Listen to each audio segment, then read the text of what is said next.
Brute force. Right, so I'm Callum and I'm a PhD researcher from Glasgow Caledonian University, and my PhD examined young people's co-production of the third sector services that they access in Scotland. I work for the Eunice Centre at Glasgow Caledonian University, and we research under three main themes, and that's them up here on the board here. So we've got community, citizenship and participation, the social economy and the economics of health and well-being. We are an interdisciplinary team. We've got people with backgrounds in public health, social care, economics. We've got sociologists, historians, and we've got people like me with a policy background. And my work broadly falls under this first theme here on the left-hand side, community, citizenship and participation. I've got two main research interests. Now, the first of these is how third sector services work, and I really like third sector services in rural areas like Dumfries and Galway. And my other research interest is young people's rights. And I'm especially interested in how young people's rights, how do they come into being in the context of a third sector service? So as part of my work,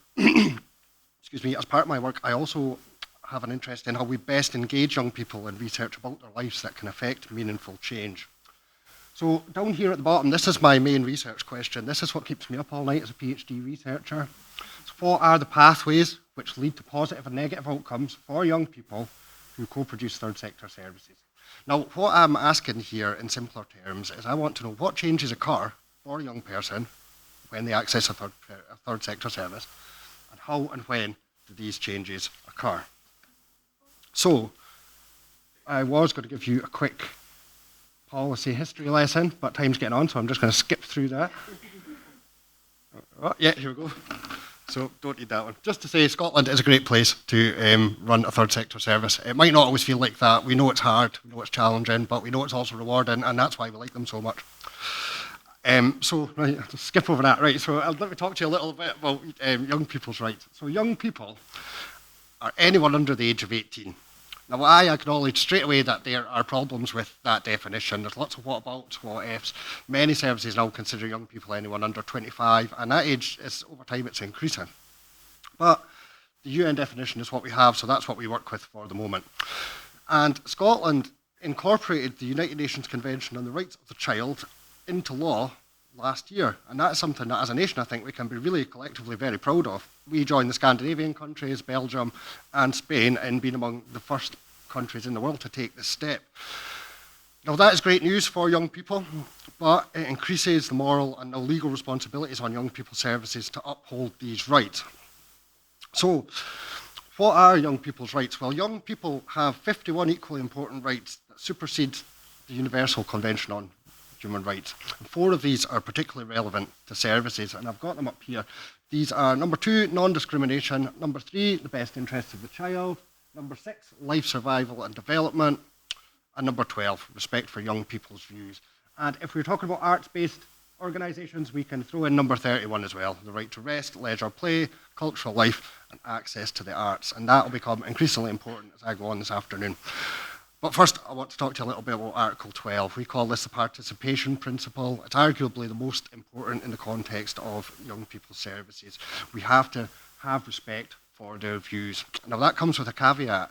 That means that we have to take their views seriously. It's not enough for us just to listen. We have to support young people to make informed decisions, and we have to support them to action those decisions. So as a researcher, this raises 2 questions to me. So what do we need to do to give young people voice in the context of the third sector services that they access? And what are the outcomes for young people and services when this happens? So third sector services are a great arena to gain insights into this, because many of them are already doing the things that the UN Convention and now Scots law are pushing us towards. I think you need to double click that, and then it works. Okay, so co-production is one way that we can uphold young people's rights to participate and improve services at the same time when we do it well. It rests on this notion of doing with, not for, and if we can do it really well, we can move from doing with, not for, to doing for themselves. Many of you are probably familiar with the term co-production if you work in a third sector service. It's pretty flexible, and it's used across sectors to mean lots of different things. But when I'm talking about it this afternoon, I want you to think of it broadly as a transaction. So young people on one hand benefit from a service, and in return they give time and effort to improve the outcomes for themselves and for others. Services give young people freedom, they put trust in them, and they give them responsibility, and in return they can benefit from the knowledge, skills and experience of young people to improve their service.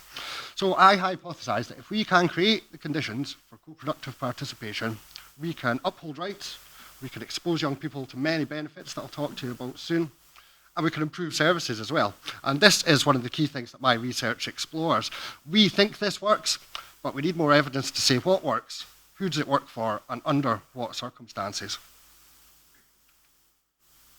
So this is a logic model of how third sector services work. It's not specific to the arts, and I was going to take you through it and bore you, but I'm actually just going to glance over it very quickly in the interests of time. On the left-hand side are all the reasons that people would come to a service. So mostly we think of services as providing some kind of help, and that does feature, but as we move down this chart at the bottom, there's also more positive reasons. We've got things like altruism, seeking new experiences, and having an interest in pre-existing service activity.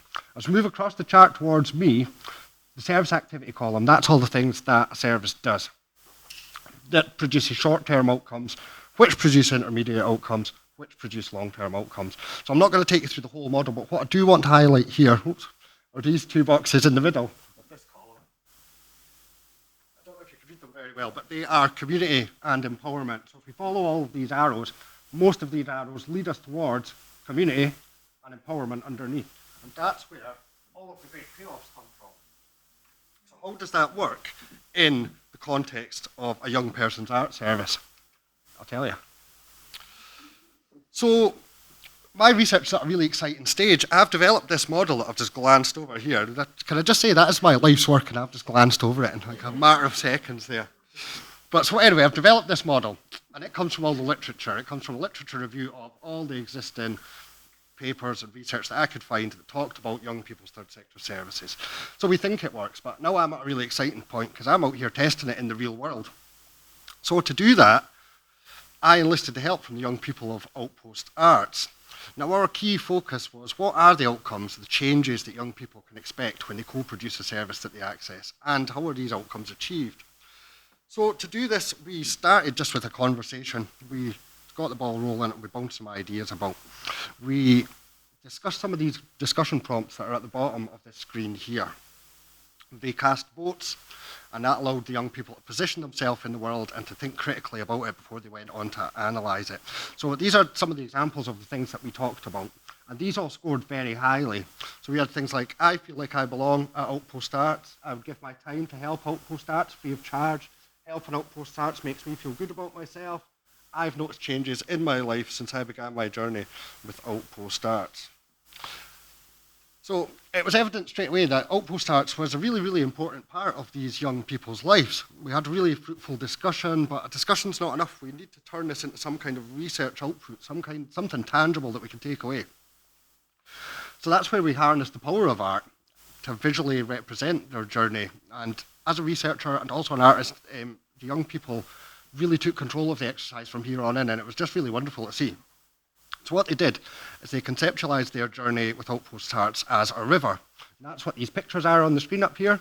So at the right-hand side, furthest away from me, this is the spring. This is where the river starts. And at the spring are all the reasons that the young people began to engage with OutPost Arts.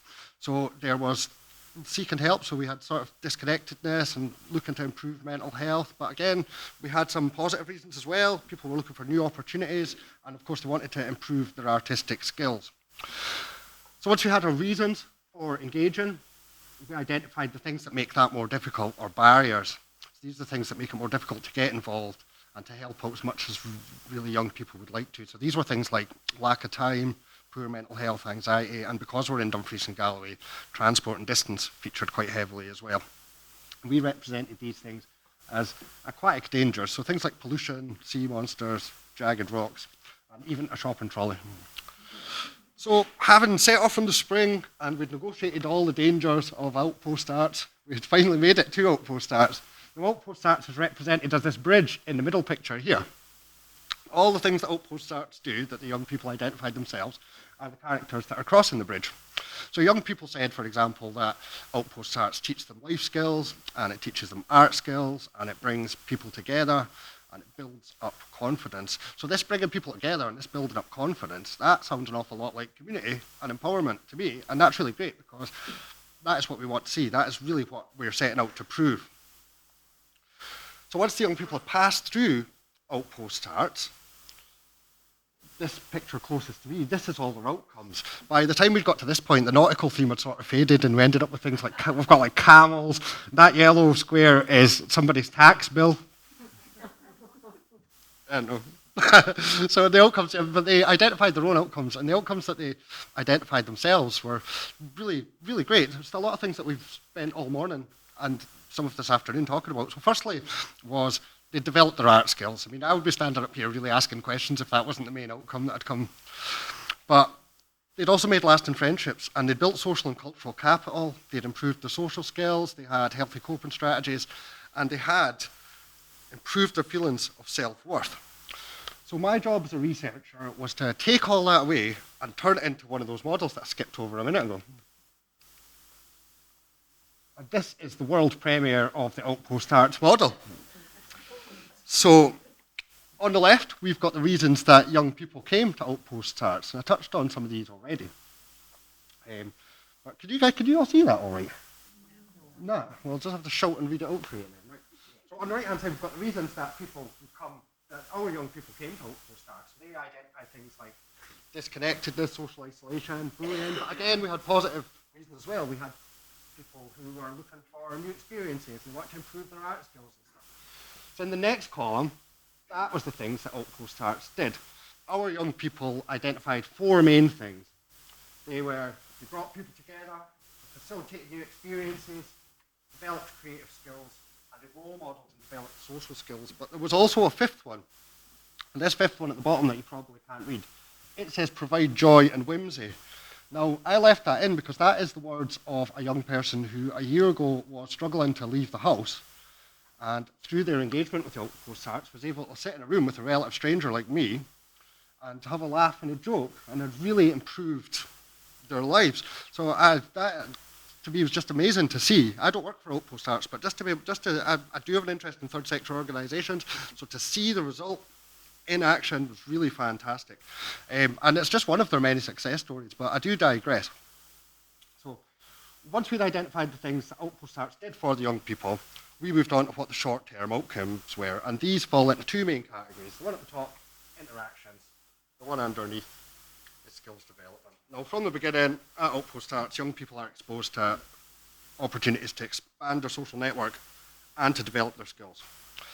Now, in the next column, intermediate outcomes, something really cool happens here. Well, I think it's cool. We have got our two cornerstones at the top. We've got community, the one underneath, we've got empowerment. But because OutPost Arts is an arts organisation, we've also got this one at the bottom, the development of creative skills and talents.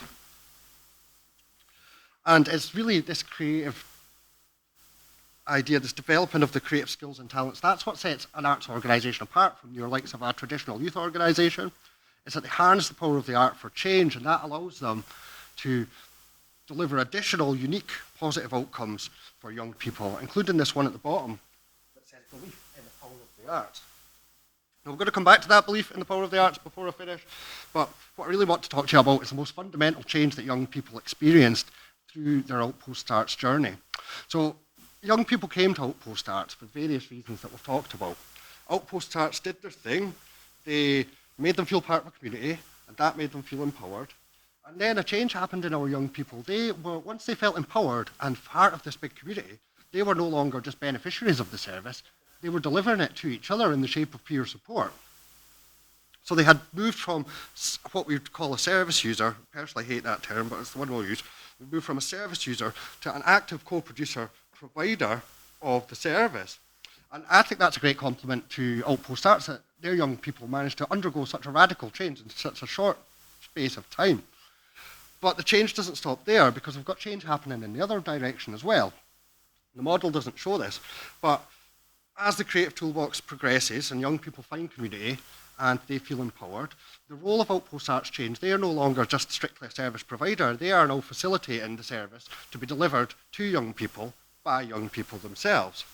Now, what this means for services broadly, if we can extrapolate that to all services, is that if we can get co-production and the conditions for co-production right, if we can empower young people to co-produce elements of a service, then that frees up a service to divert time and resources to areas which require more attention. It gives them more flexibility to improve and innovate, and increases the chances of doing wide-ranging social good and creating future empowered citizens. But I just want to finish on this idea of belief in the power of the arts. Now, I'm probably preaching to the choir here because it's probably fair to say that arts changed us all in one way or another. We are all artists. We talked about it this morning. Maybe some of you found community, maybe some of you feel empowered. For likes of myself, it was both. And that's exactly what makes the arts such a powerful arena to deliver change in the lives of young people. We're already a community, and we're already bursting with the success stories of what can happen when you feel empowered through the arts. So, as an artist myself, it's my hope that the arts can lead the way in engaging young people as rights holders to provide the example of what effective, sustainable services should look like going forward.